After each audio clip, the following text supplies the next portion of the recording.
안녕하세요. 오늘도 사연 살롱을 찾아주셔서 감사합니다. 서울에 살고 있는 30대 여성이에요.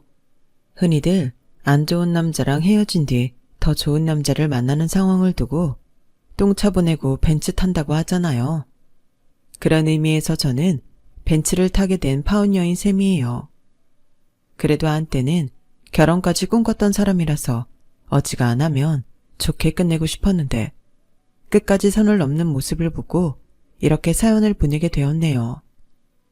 제가 파혼을 했다는 소식을 듣고 동창 중 하나가 이런 톡을 보냈더라고요. 야, 결혼 전에는 다들 예민해. 너만 그런 거 아니야. 네 얘랑 정도면 직업도 좋고 인물도 좋잖아. 게다가 시부모님이 재력가라서 나중에 유산도 듬뿍 받을 텐데 왜 파혼을 하냐? 그냥 대충 맞춰주고 살아. 여자 나이 32이면 똥값 되는 거 시간 문제야. 평소 친한 친구도 아니었고 다시 볼 일도 없는 애라서 단문도 않고 차단을 하긴 했는데요. 생각하면 생각할수록 화가 나더라고요. 남자가 집안에 돈 있고 직업 좋으면 여자는 네네 감사합니다 하고 받들고 살아야 하나요? 좋은 건 이유가 없어도 안 좋은 건 분명히 이유가 있는 법이잖아요. 제가 결혼 날짜까지 받아놓고 파혼하게 된 데는 그럴 만한 이유가 있는 건데 잘 알지도 못하면서 홍계질을 하니까 뚜껑이 확 열리더라고요. 그러면서도 한편으론 어떤 남자와 결혼을 해야 행복하게 살 수 있을지에 대해 고민하게 되었습니다. 제가 얘랑을 만나게 된 건 땡스타 DM 때문이었어요. 제가 키우고 있는 유기견 사진을 올렸는데 그걸 보고 얘랑이 DM을 보냈더라고요. 평소 자기도 유기견에 관심이 많다며 유기견 입양견으로 얘기를 나누고 싶다는 거예요.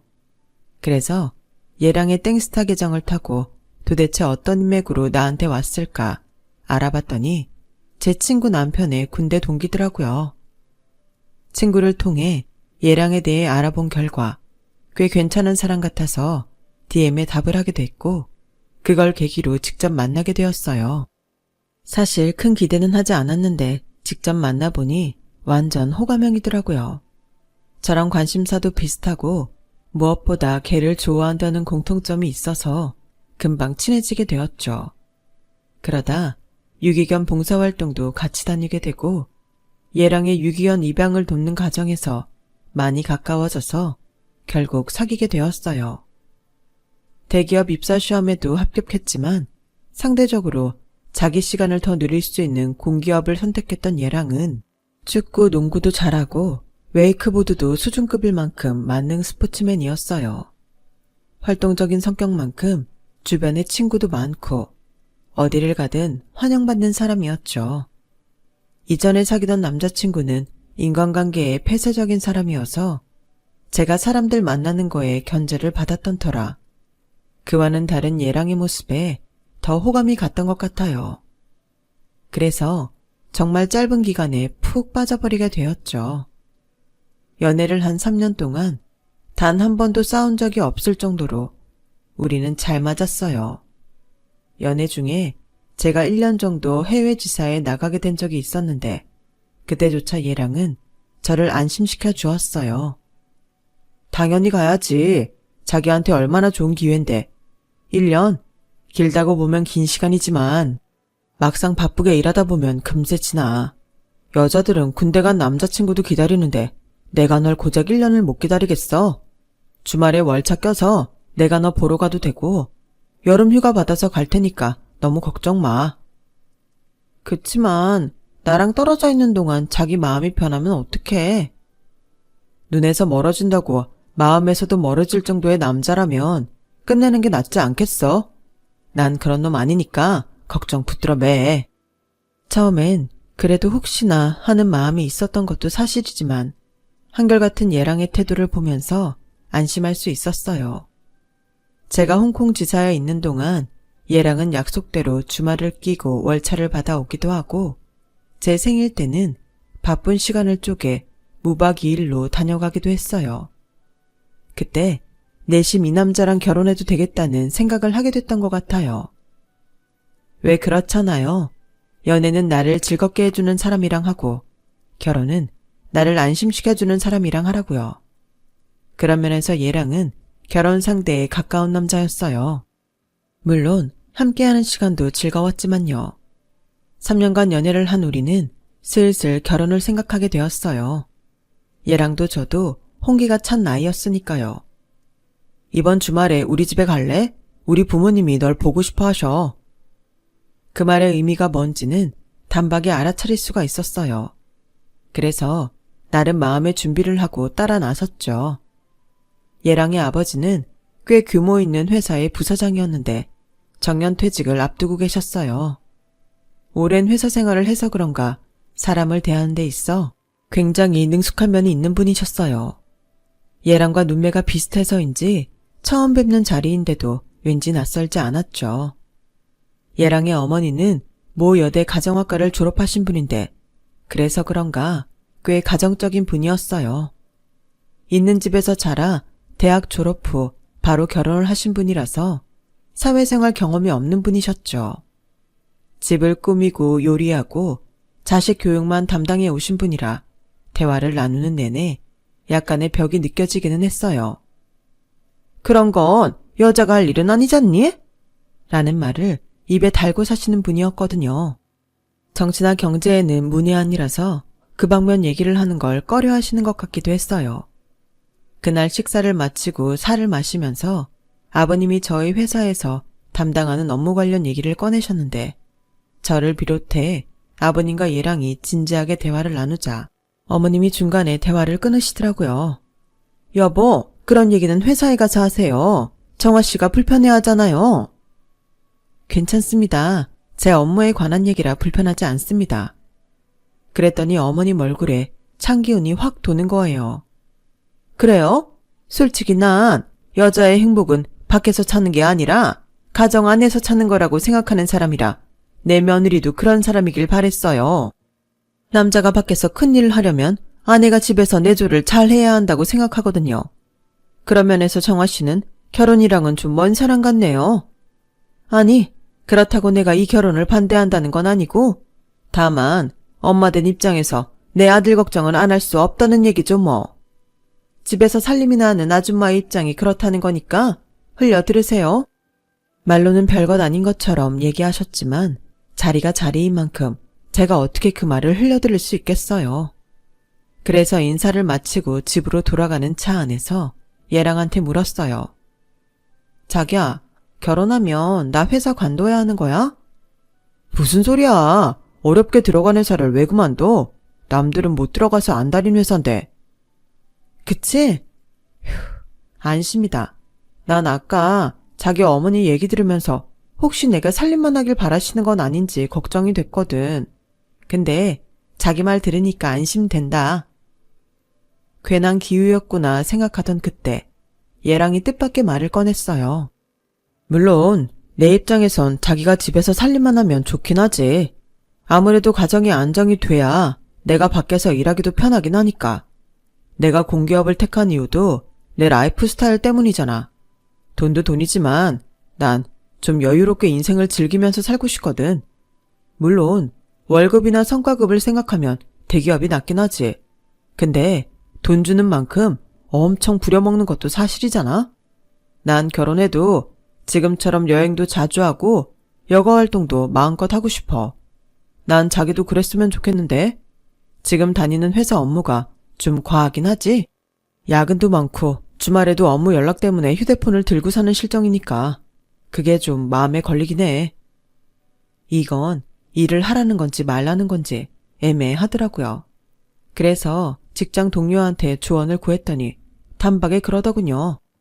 뭐야, 자기 얘랑도 예비 시어머니랑 같은 뜻이란 거네. 잘 포장은 했지만 결국 같이 즐기고 살려면 네가 회사를 그만두라는 소리잖아. 근데 나라면 땡큐 하고 당장 회사 그만두겠다. 시댁에 돈도 있겠다. 남편값도 돈 잘 벌겠다. 뭐가 걱정이야. 게다가 자기들이 일 그만두라고 하는 건데 나중에 가서 딴소리 하겠어? 난 자기가 정말 부럽다. 받아들이는 사람에 따라서는 부러울 일이기도 하겠죠. 하지만 제 입장에서는 서운함이 더 컸어요. 남자들이랑 똑같이 교육받고 치열한 경쟁을 통해 직장 생활을 하게 됐는데 여자라는 이유로 내 커리어를 다 버리고 집에 들어앉아 살림이나 하라는 소리니까요. 그렇다고 전업주부를 비하하려는 건 아니에요. 각자 자기가 원하는 방향대로 살아야 한다는 얘기죠. 그런 의미에서 예랑과 시어머니는 제 의사는 전혀 존중하고 있지 않다는 게 문제였어요. 지금껏 3년이나 사귀면서 한 번도 제가 일하는 거에 대해 별말 없다가 갑자기 이러니까 뒤통수를 맞은 기분이었어요. 영준 씨, 지난번에 자기가 했던 말에 대해 고민해봤는데 아무래도 난 일을 그만둘 수는 없을 것 같아. 난 지금 내가 하는 일이 정말 좋거든.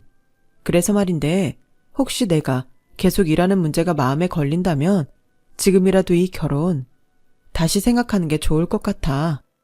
그게 무슨 소리야. 내가 언제 너 보고 일 그만두랬어? 내 말은 네가 살림을 하는 것도 상관없다는 의미였어. 그리고 그런 정도 문제로 결혼을 관두자는 게 말이 돼?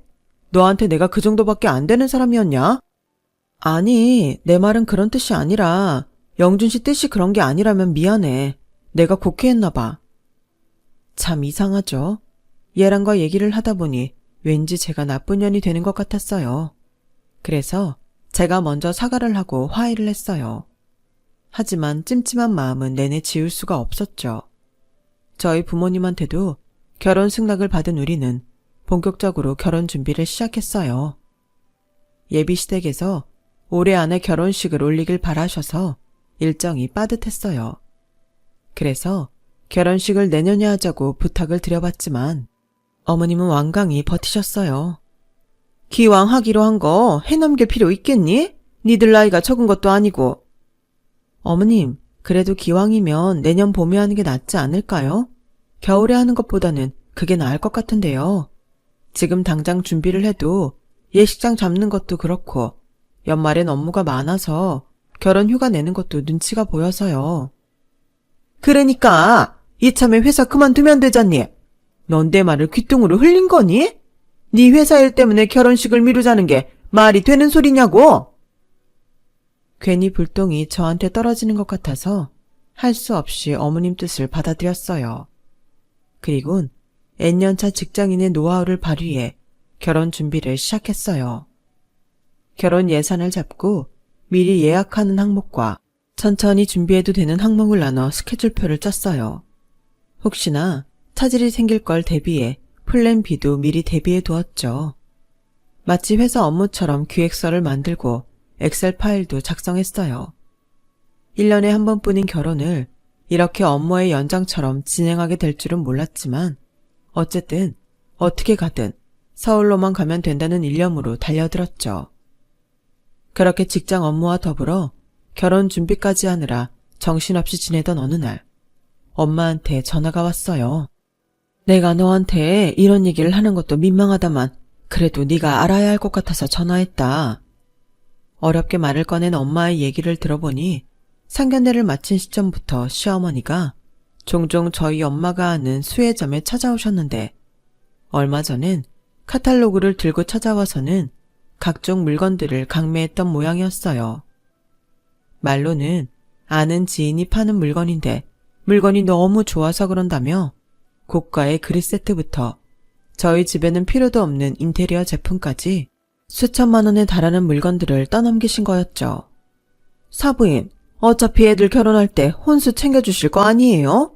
이 물건 사서 혼수로 주시면 되는데 뭐가 걱정이세요? 그릇부터 장식장까지 다 수입품이라서 이런 건 현지가 아닌 이상 우리나라에서는 쉽게 구할 수 없는 것들이에요. 혼수로 가름할 수 있다는 말에 엄마는 제게 주려던 결혼 자금을 털어 물건을 구입하셨는데 얼마 전에 배송된 일부 물건을 받아보시곤 도저히 안 되겠다고 판단하신 거였어요. 물건 질이 너무 떨어지는 데다가 도저히 그 돈을 주고 살 물건들이 아니었거든요. 이건 누구한테 공짜로 주기도 뭐한 한심한 것들이었죠. 엄마, 그걸 왜 이제야 말하는 건데? 그래서 그 돈을 다 시어머니한테 줬어? 그럼 어떡하니? 선불로 줘야 한다고 그 자리에서 계좌이체 시키는 걸. 뭐? 현금 결제를 했다고? 2,500만 원이나 하는 큰 돈을? 그날 퇴근하자마자 불이 나게 엄마 가게로 달려간 저는 가게 한쪽에 쌓여있는 물건들을 보고는 열이 확 올랐어요. 그래요. 수입품은 수입품이었죠. 다만 예비 시어머니가 말했던 이태리 고급 수입품이 아닌 싸구려 중국산이라는 게 문제였죠. 거기다 마감도 엉망이고 심지어 그릇 세트에 그려진 그림은 너무 허접해서 웃음이 날 지경이었어요. 엄마, 이건 내가 어머님 만나서 해결할 테니까 엄만 신경 쓰지 마. 안 그래도 눈앞에 쌓인 일이 한가득인데 예비 시어머니가 벌인 말도 안 되는 일까지 처리하려니 머리가 지끈거렸어요. 아니, 다른 사람도 아니고 사돈한테 물건을 팔 때는 적어도 제품 상태는 확인했어야 하는 거 아닌가요? 그리고 자기 지인을 돕는 거라면서 왜 저희 집에 떠넘기냐고요? 생각할수록 화가 났지만 일단 예비 시어머니를 만나서 얘기를 들어보기로 했어요. 그래서 예비 시어머니한테 전화해서 저희 엄마한테 판 물건 때문에 직접 만나 얘기를 좀 하고 싶다고 했더니 바빠서 시간이 안 난다는 거예요. 그렇다고 물러설 수는 없어서 그럼 제가 얘랑과 함께 댁으로 찾아뵙겠다고 했죠. 그랬더니 그제야 시간을 내주더라고요. 어머님, 그 물건들 말인데요. 환불받고 싶어요. 제가 상태를 봤는데 하나같이 도저히 쓸 수 없는 것들이었어요. 들어서 아시겠지만 그 물품 대금은 저희 엄마가 제 혼수 장만할 때 쓰시려고 준비해둔 돈이거든요. 결혼식도 얼마 안 남았는데 저희도 혼수 준비는 해야 하잖아요. 그러니까 어머님이 지인분한테 말씀 좀 해주세요. 예, 누가 보면 내가 그 돈 떼어먹은 줄 알겠다? 내가 받은 거라곤 소개비조로 몇 푼 받은 게 전부야. 어머니 나도 피해자라고. 그런 물건이 올 줄 나라고 알았겠니? 좋은 물건이라니까 연결시켜준 것 뿐이라고. 그리고 그 사람 나도 연락 안 돼. 그럼 그분 연락처랑 성함 좀 알려주세요. 제가 직접 경찰에 신고할게요. 경찰에 신고하겠다고 하자 예비 시어머니는 자기가 어떻게든 환불받아 주겠다며 신고는 하지 말라고 사정을 하더라고요.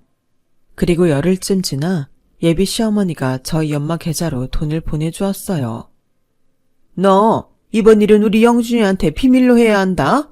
따지고 보면 나도 피해자 아니니 괜히 아들한테 이런 걸 보이기 싫다. 저도 돈을 돌려받았으니 일을 크게 벌리고 싶지 않아서 그러기로 했어요. 그렇게 사건은 일단락되고 저는 다시 회사 일과 결혼 준비에 몰두하고 있었는데 아빠가 제게 전화를 했더라고요. 그리고는 생각지도 못한 소식을 접하게 되었죠. 뭐? 엄마가 유방암이라고? 그래서 엄마는 괜찮아? 수술하면 괜찮대? 얼마나 심각한데? 일단은 수술을 해봐야 한다는데 그리 비관적이지는 않은 모양이야. 그래서 말인데 네 결혼 조금 미루면 안 되겠니? 네 엄마 수술 날짜가 니들 결혼식 2주 전이라서 네 엄마가 걱정이 태산이다. 하나뿐인 딸 결혼식에 그걸로 어떻게 가냐고. 이미 식장이랑 다 준비했을 텐데 미안해서 어쩌니? 아빠, 지금 그게 문제야. 내가 영준 씨한테 말해서 일정 조율해볼 테니까 너무 걱정하지 마. 그땐 엄마 걱정에 딴 건 머리에 들어오지 않았어요.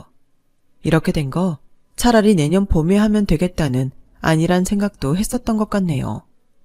그런데 이게 쉬운 문제가 아니더라고요. 결혼식 일정을 바꾸자고? 자기 어머님 상태가 그렇게 심각해? 수술하고 2주 후면 거동은 하실 수 있을 거 아냐. 자기 그걸 말이라고 해? 병원에서도 수술을 해봐야 한다고 할 정도인데 지금 결혼식이 문제냐고. 그보다는 우리 엄마 상태부터 걱정해줘야 하는 거 아니야? 얘랑의 태도에 순간 화가 나서 버럭 소리를 질렀어요. 그제야 얘랑도 자기가 잘못했다는 걸 깨달았는지 순순히 사과를 하더군요. 아, 미안해. 내가 잠깐 정신이 나갔었나 봐. 그래, 어머님 상태는 어때? 많이 심각하시대? 됐어. 마음에도 없는 걱정하지 마. 암튼 이대로 식을 진행하는 건 무리니까 영준 씨가 자기 어머니 좀 설득해줘. 결혼식 내년 봄으로 미루자고 말이야. 우리가 꼭 올해 안에 결혼해야만 하는 이유가 있으면 모를까. 일단은 우리 엄마 수술이 중요하니까. 그래, 알았어. 내가 집에다 얘기해볼게. 결혼식보다는 사람이 죽고 사는 문제가 먼저인데 설마 예비 시댁에서 안 된다고 하지는 않을 거라고 생각했어요. 그런데 사람 마음이 그게 아니더라고요. 다음날 오후 예랑의 어머니가 저희 회사로 찾아오셨어요. 다짜고짜 얘기를 좀 하자고 하시면서요. 업무 중이라 회사 로비에 있는 카페에서 만나기로 하고 1층으로 내려갔어요. 어머님은 잔뜩 화가 난 표정으로 제 인사도 받지 않으시곤 대뜸 화부터 내셨어요. 네가 영준이한테 결혼식 날짜 바꾸자고 했다며? 네, 저희 엄마 수술이 결혼식 2주 전이라서 어쩔 수 없게 됐어요. 죄송합니다. 아니, 수술 당일도 아니고 2주 전인데 뭐가 문제란 거니? 가슴이 드러나는 것도 아니고 어차피 한복 입으면 다 가려질 텐데 굳이 결혼식을 미룰 필요가 뭐 있냔 말이야. 상식적으로 난 이해가 안 간다. 애초에 자식 결혼 앞두고 수술을 하겠다는 것도 그래. 식 올린 뒤에 수술을 해도 되는 거잖니? 수술 몇 주 미룬다고 큰일이 나는 것도 아니잖아. 어떻게 우리 입장은 생각도 않고 자기들 생각만 하냐고? 어머니, 그걸 말이라고 하세요? 감기도 아니고 암이에요. 아무리 남의 일이라고 해도 그렇게 함부로 말씀하시는 건 아니죠. 수술 날짜 미룬다고 큰일 나냐고요? 어떻게 따지면 결혼식 좀 미룬다고 큰일이 나는 건가요?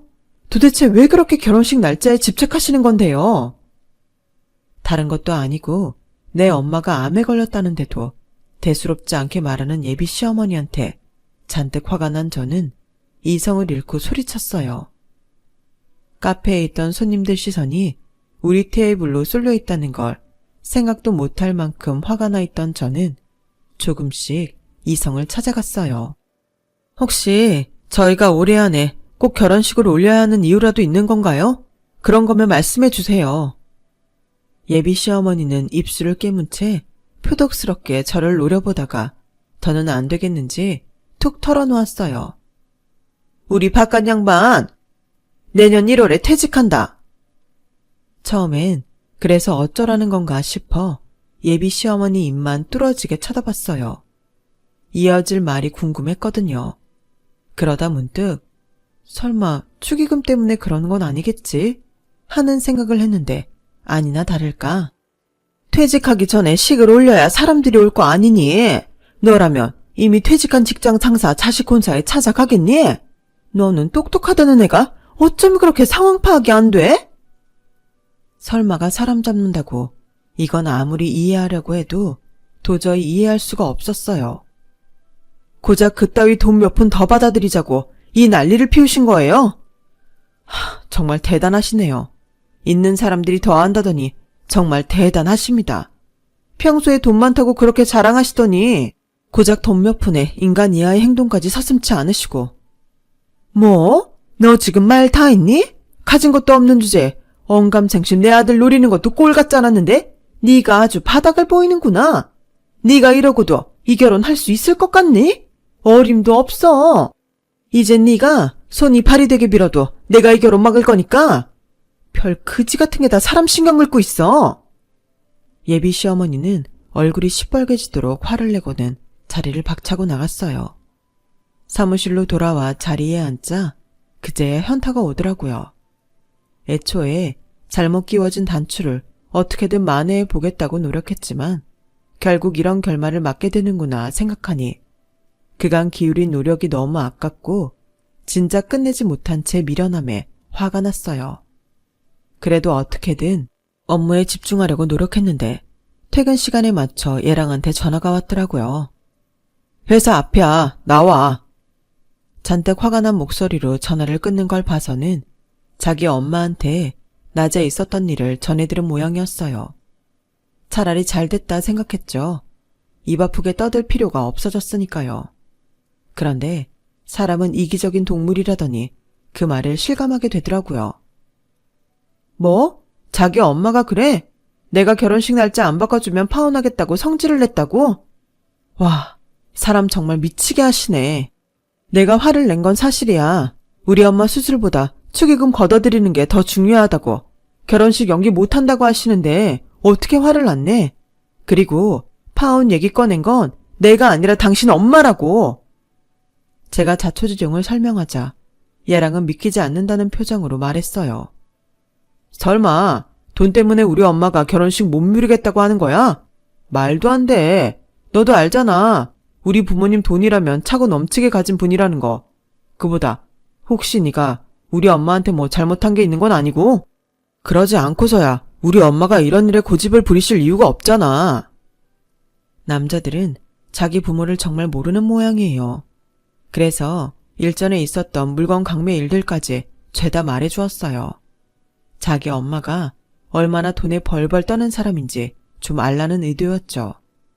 그 말을 들은 얘랑은 얼굴이 벌겋게 달아올라서는 아무 말도 못했어요.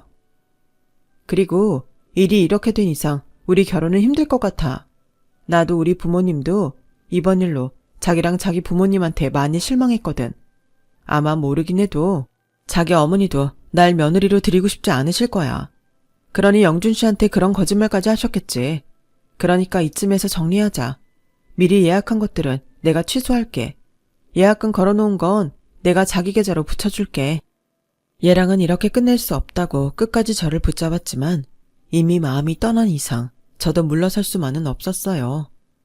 그리고 그때는 제 결혼보다는 엄마가 더 걱정이기도 했고요.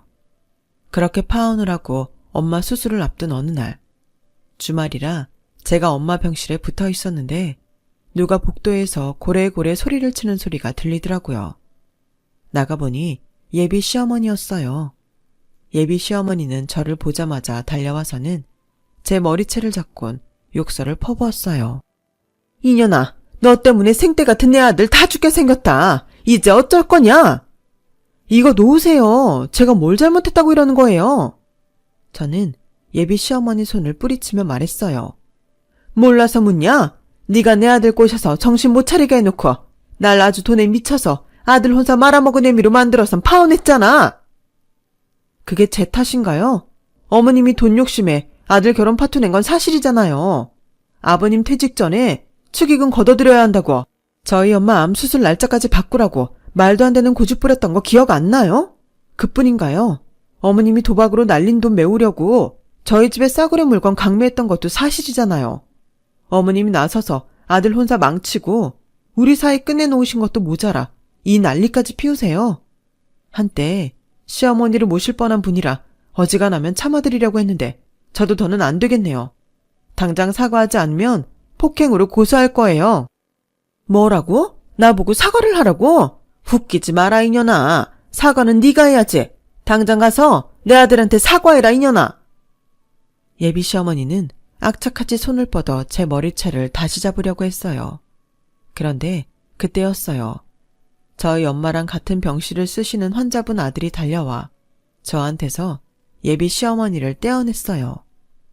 그러자 예비 시어머니는 그 남자를 보고는 기가 막히다는 듯이 웃더라고요. 하! 이년이 남자가 있어서 내 아들을 버린 거였구나.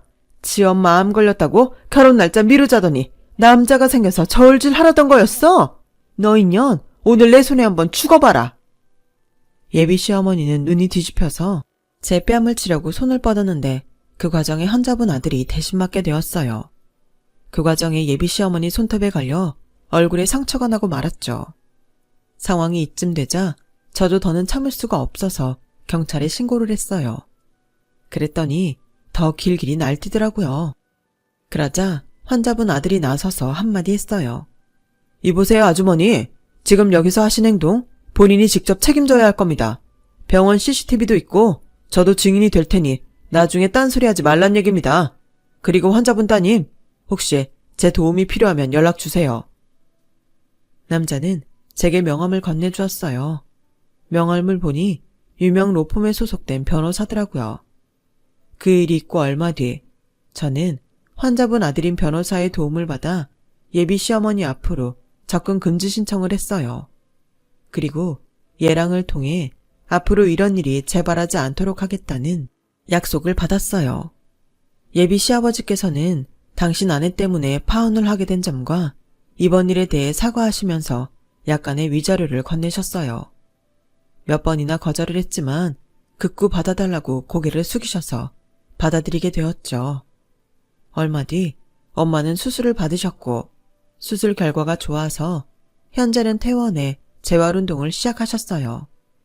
아, 그리고 이번에 엄마 간병을 하면서 옆 침상의 환자분 아들과 가까워지게 되었어요. 저 때문에 예비 시어머니 손톱에 긁힌 상처를 치료해 주느라 휴게실에서 몇 번 얘기를 나눴는데 그걸 계기로 친해졌거든요. 아직은 제가 파혼한 지 얼마 안 돼서 사귈 마음이 없다고 하자 기다리겠다며 그때까지는 남사친으로 제 옆에 있겠다고 하더군요. 덕분에 법률 도움도 받고 지금은 퇴근 후 종종 만나 술잔을 기울이는 사이로 지내고 있습니다. 저희 부모님은 하루빨리 우리 둘 사이에 진전이 있기를 바라시지만요. 그거야 뭐 인연이 된다면 그렇게 되는 거겠죠.